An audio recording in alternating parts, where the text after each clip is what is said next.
So that's free of the ground now.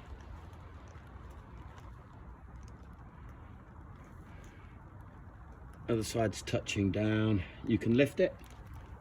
Yeah. Lift her up and down. Okay, let's see what that weighs at one end of a mattress. In pounds, over 60.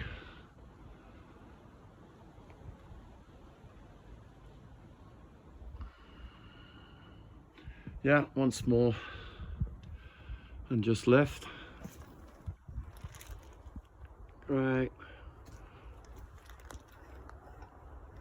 All the way down, and it goes off the scale.